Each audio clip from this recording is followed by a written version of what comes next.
A very warm welcome to my community. I'm Sherwood McCaskey. As always, I'm pleased that you have joined us. It is arguably one of the more suspicious projects ever undertaken in Barbados. Shrouded in mystery, the High Altitude Research Project at Paragon in Christchurch that saw the coming and operation of the big gun still remains a mystery to many of us today. This week, my community shall attempt to unravel that mystery. We begin with historian Trevor Marshall, who is standing by on the escarpment of Foul Bay, where it all began. Take it over, Brother Marshall. Ladies and gentlemen, welcome to our project and to St. Philip. On your left, the lands of the Crane and Foul Bay rises and headings. And here we are, on your right, Foul Bay itself. We are here to tell you about the landing of one of the largest items to come ashore in Barbados, the gun, the 70 yards long gun here at Foul Bay, St. Philip in 1963. This is one of the most momentous events in the history of Barbados, and very few of us know about it. It occurred early in the regime of Mr. Errol Walton Barrow. He was then Premier of Barbados, having gained election in December 1961, and was on the first 5-year stint or tranche of his 3 5-year stints as Prime Minister. He was not Prime Minister, he was Premier. And this was supposed to be an exercise to launch Barbados into the stratosphere. Indeed, beyond the stratosphere, the ionosphere. In a word, the HARP project, High Altitude Research Project, was to take Barbados where no island in this region had ever gone before. The High Altitude Project was similar to NASA, National Aeronautics Space Program in the USA, their program to take in people to Mars or even to Pluto. It was momentous. It was tremendous. It was stupendous. McGill University linked with Mr. Barrow early in 1962 and proposed to him that they utilize this island, Barbados, as the space and the place for launching a project into the ionosphere. This would be the launch of 2 guns, each of them 70 meters long, to take packages into the upper atmosphere, the Earth's upper atmosphere, to make tests on radar, on ionospheric practices, wind shifts, hurricanes, and generally speaking, the movement of the winds and currents of space, and to do things that no one had ever done before, not even in the arena of tracking hurricanes. Barbados was going to outer space. This was tremendous and important and exciting. It was launched by McGill University out of Quebec in Canada, and the Canadian University had had connections with Barbados previously. They noted the geographic position of Barbados and noted to Mr. Barrow that Barbados was chosen, highly favored, like the Blessed Virgin Mary, to bring into operation, to bring into existence not a Jesus Christ, but an entity which would tell the world about the connection between Earth and its nearest neighbors. Remember, this is some 6 years before Neil Armstrong and Buzz Aldrin landed on the moon. Barbados was up with the high and mighty. Barbados was, in the words of Kofi Annan, Secretary General of the United Nations, punching above its weight. Indeed, punching far above its head. And this is in the area of sky research. It is something out of science fiction. Believe you me. McGill University was using Barbados to launch projectiles into the upper atmosphere through 2 guns, testing upper atmospherics, sonics, everything you can think of that is now ordinary for us viewers of television to look at without wonder and just to ask ourselves, well, what next? Barbados was going to be utilized by McGill University to take us where no man, no island had gone before. We were going to be in the area of science fiction. Remember, this was some 14 years before Star Wars. Barbados was going to be up to the high and mighty. And if you hear an airplane droning in the distance, that was to be commonplace. From 1963 onward, you were going to hear the boom of these guns as projectiles were launched into the upper atmosphere to seek, as we said, wind currents, the movement of heavenly bodies, all of those things which were not known then.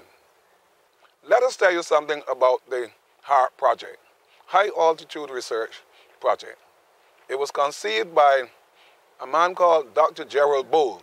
And this started actually because my father was an aerodynamic engineer, and he was working on what we call the Avro aircraft. It was the first fighter aircraft that was developed in Canada. And because of the high speed that was going at Mach 2 speed, they didn't have the technology to have wind tunnels to study that. So my father came up with the idea of having, instead of the plane being pushed by wind, to have the plane model put in a cannon and shot, and the trajectory being studied with cameras taking about 5,000 pictures a second. So therefore you could study the aerodynamic of the aircraft without spending great amount of money, and that was his thesis. That's why he became a doctor with 22. And Bull was indeed a progeny. He's born between the United States and Canada. One thing, we don't know if he had two passports, but Bull was indeed a genius at astrophysics. And Bull, well, not only was he a genius at astrophysics, Bull had noted, indeed, that a Barbadian, William H. Graves, who won a Barbados Scholarship in 1915 and proceeded to Oxford University and then to Edinburgh, became Astronomer Royal for the British, had done preliminary work in astrophysics. Indeed, Graves's work led to Neil Armstrong and Buzz Aldrin going to the moon in 1969. Now, this is not a digression. Bull was building on the work of W.H.M. Graves. Indeed, there is a small crater on the moon named after W.H.M. Graves, the Graves crater. Gerald Bull knew about Graves's work, upper atmospherics, and was building on it. Indeed, Graves died in the 1950s. So here we are. McGill University is utilizing the services of this eminent astrophysicist, Gerald Bull, who is walking in the footsteps of a Barbadian, W.H.M. Graves. Bear in mind that Dr. Gerald Bull was working on the Avro fighter aircraft project. However, it is believed that the budgetary requirements of this Canadian super fighter caused the project to fail. Because Avro was cancelled by the Canadian government and then scrapped and then destroyed. They destroyed all the aircrafts. So my father came then to CARDI, which was a research department of the Canadian Army in Quebec City. And from there on, they were working with the rocket system, firing orbital machines through gun launch machines. The Canadians were not moving very, very fast, and he got McGill University involved. The Dean of Engineering was Professor Mordell. And he thought, using the theory of Jules Verne, you can actually shoot a missile into outer space. Probably not to hit the moon, as Jules Verne attempted to do fictionally, but he figured it can be done. At least we can go into space and put communication satellites and other objects into space. And Esau also, he had my father's vision of the possibility of firing orbital satellites with a gun. And they were looking for a place to do it. And since McGill was already installed here with the Oceanographic Institute, they said, well, don't you use the compound they had? This was exciting stuff. And Barbadians fell for it. No more person than the Right Honorable Premier at the time, Errol Walton Barrow. He was advised by the top brass of McGill University that this project was not just a goal, but that it was quite definitely reasonable, feasible, legitimate, and that Barbados was highly favored, and that in the terms of the fallout, only positives could come from it. Barbados would be known as the island from which people had tested upper atmospherics and were ready to go to the moon. Now there is another side to this program, and that involves Gerald Bull himself. Gerald Bull is a Machiavellian personality. Machiavelli had the notion of the end justifying the means. Gerald Bull had two projects, and like a man to double business bound, he had to pause which one he should do. Bull was part of the McGill University project, an essential part of it. He was their manager. He indeed oversaw the bringing of the guns to Barbados, the establishment of the guns, and the shootings.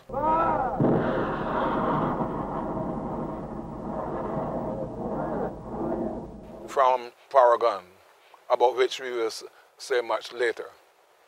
Bull had another, and some say a sinister, second practice in mind. Bull had been contacted by the racist minority apartheid regime of South Africa to build for them a long-range gun, similar to those which Hitler had utilized some 20 years earlier in the Second World War. Remember, this is 1963. World War II ended in 1945. And Hitler at Peenemünde had been working with rockets, the V1 and the V2. And these were to be launched from extremely long guns. If they had been utilized by Hitler, the world's history would have been different, because that would have been the introduction of atomic weaponry into World War II, and it would have outweighed the conventional weaponry of the British, the Americans, the French, and the Russians. Now, we tell you this because by 1963, Gerald Bull was working with and for, on behalf of the South Africans, to bring a long 70-meter gun, perhaps 40 feet in length, a gun to shoot projectiles, not in order to test atmospherics, but in order to shoot and kill people from a distance of 5 to 7 miles. Why? Because the South African regime was for the first time facing military opposition. Remember that the African National Congress, led by Nelson Mandela, had raised the standard of revolution in South Africa against the dehumanizing practices of the South African regime. To put it shortly, the South African regime did not want hand-to-hand combat with guerrillas. They did not want a bush war. Mozambique was undergoing a bush war. In Southwest Africa, now Namibia, a bush war, desert war was beginning because anti-colonial fighters were now struggling to gain independence against their German, Portuguese, and even in Algeria, the French. Africa was ablaze with anti-colonial wars. The South Africans did not want to subject their young males to hand-to-hand combat with Africans fired up with the urge of revenge. So they wanted to stand in one corner. Imagine standing in St. Lucie and firing a gun and killing people in Black Rock, St. Michael. That was the aim of the long gun. And who was the person to execute it? Gerald Bull. Gerald Bull was therefore a man dealing with two projects. One, to take mankind where no country had gone before in terms of upper atmospheric research. And secondly, and more sinisterly, to help the South African regime kill black people at long distances, as Adolf Hitler had wanted to do some 20 to 25 years earlier. Well, I certainly hope we are getting a better understanding of the project and all that which was never explained. What about the origins of the weapons? The guns were made in Canada and brought to Barbados. Not just to Barbados, they were brought here. As you look to your right, on this blustery afternoon, with the winds charging you at what, about 40, almost 50 miles an hour, we are standing on a cliff about 50 to 100 feet above sea level. And you can see where to your right, an area at this delightful space, Foul Bay, has been gouged out to accommodate a transport vessel and the guns. Indeed, the guns were brought by transport vessel from Canada across the Atlantic, and here on this side of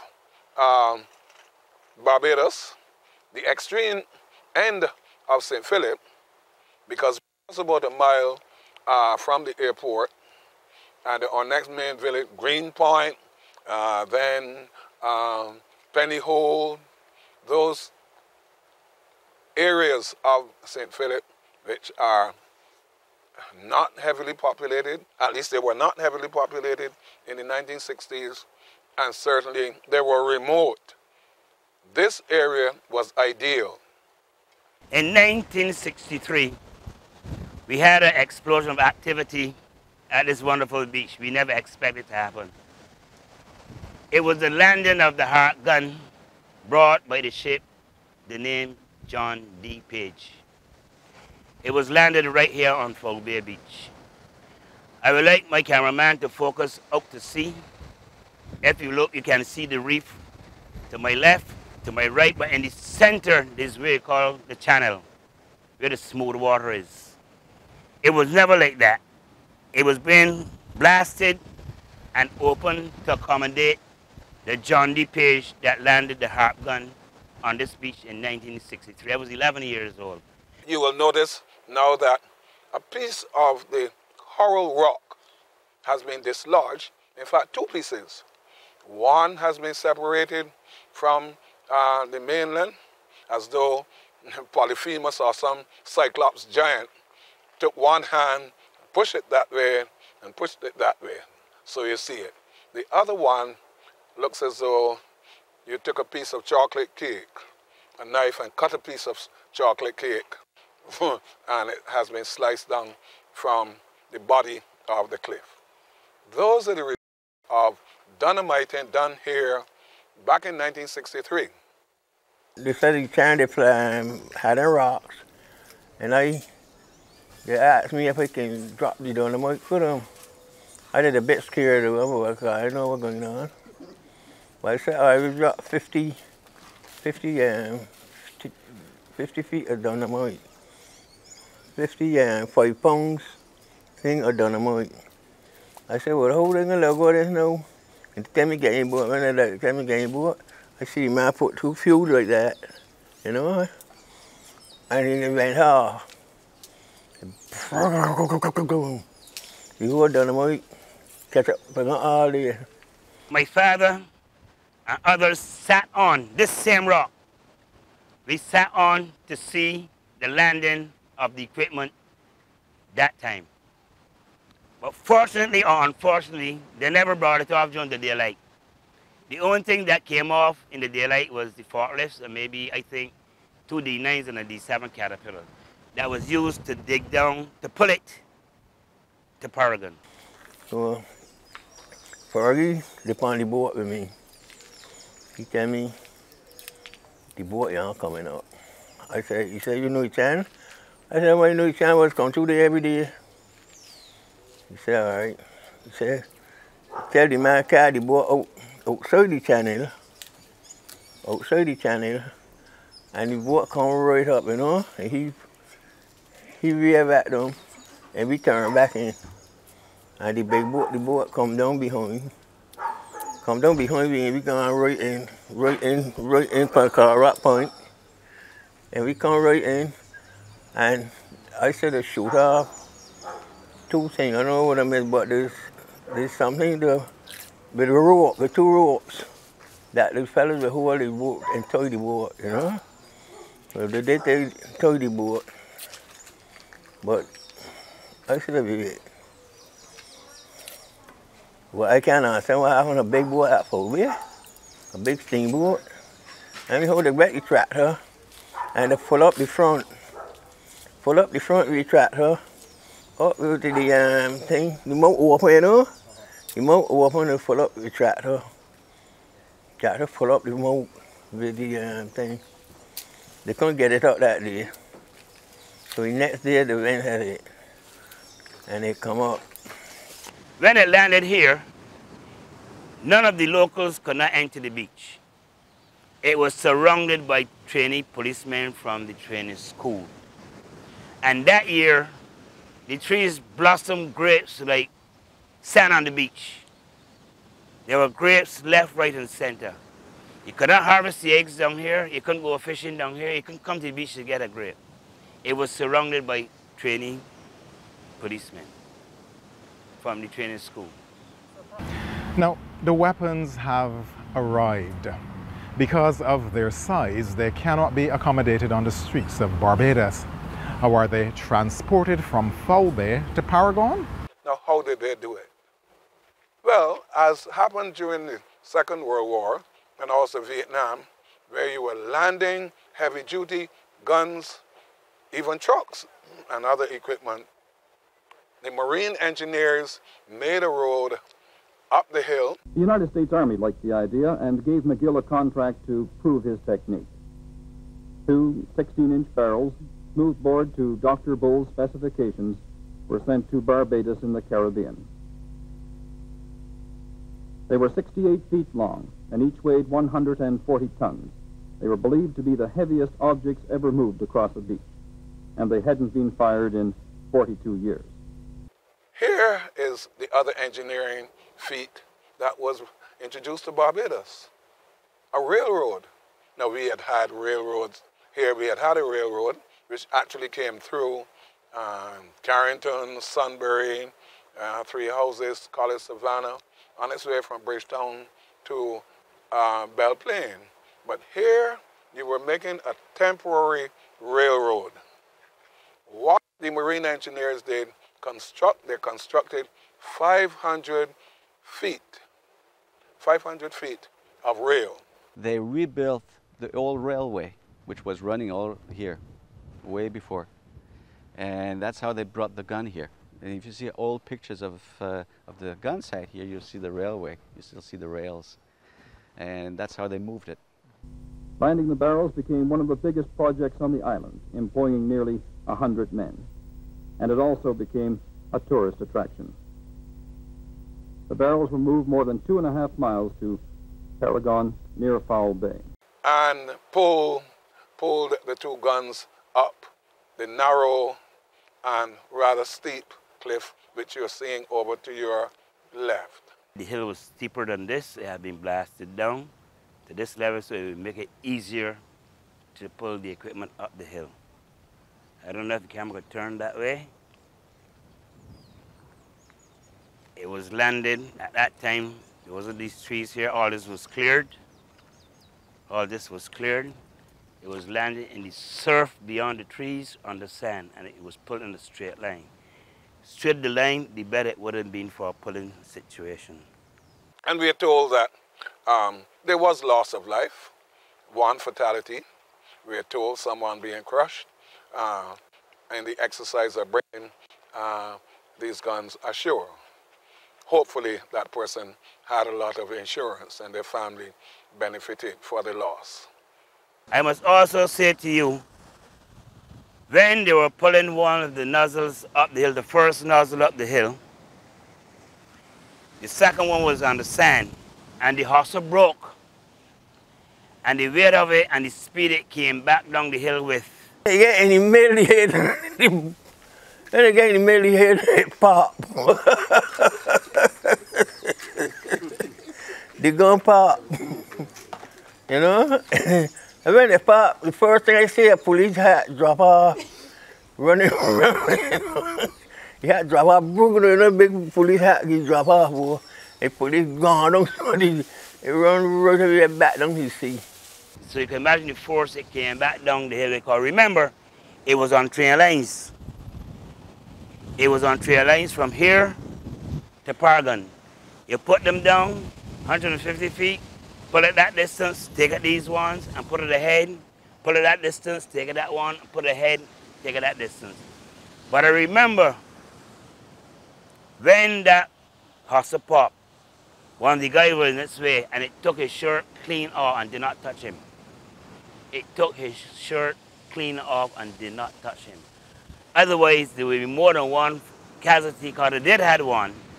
When the John D. Page was up there, and George Ferguson boat launch was, they were working in tandem with one another, the sea rolled and squeezed the two boats together, and a guy was between them.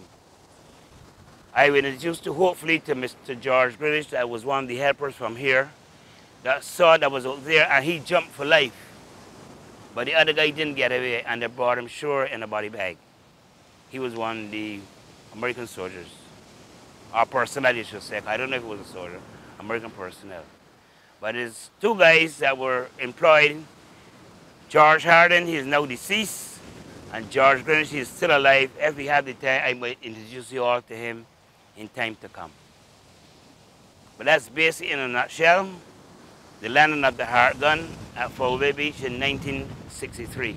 Having gotten them up to the top of this area here, this plateau area, they then looked at where they would take it. Here we are pointing out part of what we call the gun road.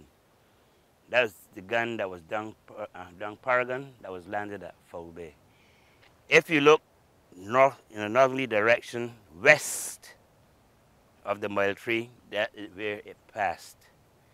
These houses were not here. So it passed right across here. This house wasn't here. Right across here. There's a yellow wooden house in that direction. Right across to the right, to the left, sorry, of the yellow wooden house, there's a wall structure there, green in color. That wasn't there. Right across that ground, and the man that used to work on the old man named Evans Fields, he used to call it Pappy. He had potatoes planted in the ground, and they digged them up, and that caused a row. Because, and he cussed like a pirate, so you can imagine the expressions that went down. They got all my so-and-so potatoes. And my family house is just beyond that where those coconut trees are, and it passed to the west of my family house. Right across where you call now Johnson Development and Ocean City, right through down into Penny Hole, Greenpoint, Penny Hole, down to Paragon. And there's where it has been resting for almost 60 years. The program continues next week at the same time. I'm Sherwood McCaskey.